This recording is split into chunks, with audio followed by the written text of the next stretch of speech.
Үндэсний статистикийн хорооны статистикийн мэдээлэл боловсруулах системийн төслийг танилцуулж байна. Өгөгдөл, тоон мэдээлэл, статистик. Энэ бол хэл харгалзахгүйгээр бие биенээ ойлгох хамгийн том гарц. Үндэсний статистикийн хороо Монгол улсын хамгийн том өгөгдөл дата боловсруулах үйл ажиллагааг явуулж байна. Байнга шинжилэн бүртгэх 400 төрлийн статистик мэдээний өгөгдлийн урсгалыг зөв зохион байгуулж боловсруулахад технологийн сайжруулалт хийх хүрээнд статистикийн мэдээлэл боловсруулах төслийг хэрэгжүүлэв. Энэхүү төслийн гол зорилго нь мэдээлэл харилцааны технологиг ашиглан төрийн үйлчлэгээний ил тод нээлттэй, хүртээмжтэй, үр ашигтай байдлыг нэмэгдүүлэх юм. Бид засгийн газар орчин үеийн мэдээлэл харилцаа холбооны технологиг ашиглан төрийн үйлчлэгээг иргэдтэй илүү хүртээмжтэй, үр ашигтайгаар үзүүлэх нь маш чухал зүйл гэж бодож байна. Тийм ч учраас энэ ажлыг дэмжих хүрээнд манай төсөл Монгол улсын иргэдэд төрийн мэдээлэл үйлчлэгээг дижитал хэлбэрээр авах орчин нөхцөлийг бүрдүүлж өгч байгаа юм. Мөн үндэсний статистикийн хороо маш олон төрлийн мэдээллийг цаг тухайд нь үнэн зөвөөр доктортой бэлтгэж, дата өгөгдөл дүн шинжилгээ хийж байдаг учраас төслийн хамгийн чухал үүргийг гүйцэтгэж байгаа. Бид энэхүү хамтын ажиллагаанд сэтгэл хангалуун байгаагаас гадна цаашид ч хамтран ажиллах байх гэж харж байна. Үндэсний статистикийн хороо нь улс даяар 1807 баг хороо, 330 сум, 40 орчим төрийн байгууллагаас 38 салбарын 400 орчим мэдээг цуглуулдаг. Нэгч тоон утгыг орхилгүй нэгдсэн санд боловсруулах ажлыг жил, улирал, сарын давтамжтайгаар хийж байна. За олон улсад бол статистикийн мэдээлэл цуглуулах, боловсруулах, тархах гэдэг энэ манай гол үйл ажиллагаануудыг бол стандартчлах, системчлэх ийм санал санаачлагууд, ийм туршлагууд бол бий болж байгаа.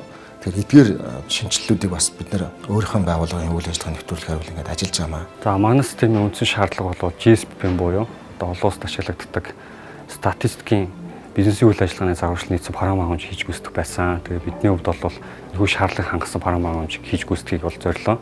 За тэгээд энэхүү загварчлалт маань бол мэдээ судалгааны асуулгын сан үүсгээс эхлээд мэдээ судалгааг маягтыг зохион байгуулах, мэдээлэл цуглуулах, тархаалт хүртэлх бүх процессууд бол багтсан байдаг. Энэ хүрээнд бол бид нар хоорондоо уялдаа хамааралтай 12 модулыг бол бий болгосон байна. Үндэсний статистикийн хорооны хувьд бол мэдээлэл цуглуулахдаа маш олон их үүсвэрээр датагаа цуглуулдаг. Тэгээд тэдгээр мэдээллийг бид нар нэгтгээд 38 салбар болгонд нь зориулсан савуудыг бэлдээд тэр савууд руу тухайн датануудыг цэвэрлээд боловсруулад англи кодын дагуу датагаа өгөгдлийн сан руугаа, өгөгдлийн агуулга руугаа бид нар оруулж өгсөн. Бүх мэдээллийг нэг системээр дамжуулж авч байгаа нь хэрэглэгч талаас маш хэлбэр байгаа. Яагаад гэхээр бид нар системдээ өөрөөр ихээр нэвтэрч ороод хариуцдаг бүх мэдээнийхээ графикт хугацаа, хамралт, эрс болон үр дүнг нь нэг дороос харах боломжийг олгож байгаа. Тухайн цугларсан датануудыг ашиглаад бид нар боловсруулад тайлан шинжилгээнүүдийг хийсэн. Одоогоор бид нэр бараг 100 тайлангуудыг хөгжүүлсэн байна. Дотооддоо ашиглах болон олон нийтэд тархах байдлаар. За эдгээр боловсруулалтыг бид нар хийхдээ табло програмуудыг ашигласан. Бид нар урд нь альва салбарын мэдээллийг урьдчилсан үр дүнгийн хүснэгтийг бэлтгээд программистаа захиалга өгөөд хийлэгдэг байсан. Тэгээд тухайн хүснэгтийнхаа хүрээнд л бид нар дүн шинжилгээ хийдэг байсан бол шинэ системийн хувьд статистикчид маань өөрсдөө тухайн салбарынхаа задгай мэдээлэл дээр табло ашиглан хүссэн хүснэгт, дашборд, тайлан боловсруулах боломж олгож байгаа нь маш том давуу талтай гэж харж байгаа.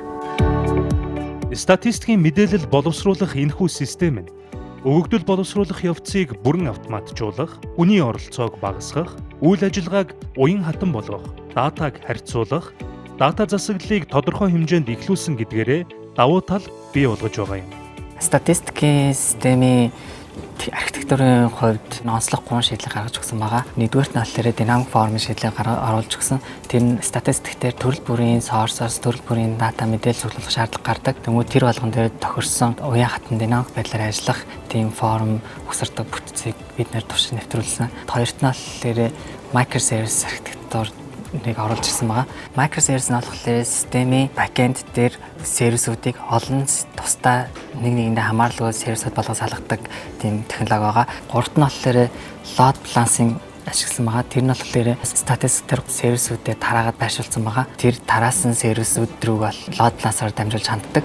Аль нэг сервис нь унлаад тог тасарлаа, асуудал гарлаа гэж бодоход бусад сервисүүд нь тэр сервисээ нөхөө ажиллах боломжтойгоор тохируулж өгсөн байгаа. Тэгээ ийм систем бүрдснээр бол бид нэгдүгürt бол мэдээж цаасны зардал байхгүй болж байгаа. Бүх одоо үйл ажиллагаа бол ингээд нэгдсэн системд ор цахимжиж байгаа. Тэгээ хоёрдугаарт бол хүмүүст хүргэх хугацаа бол богино болж байгаа.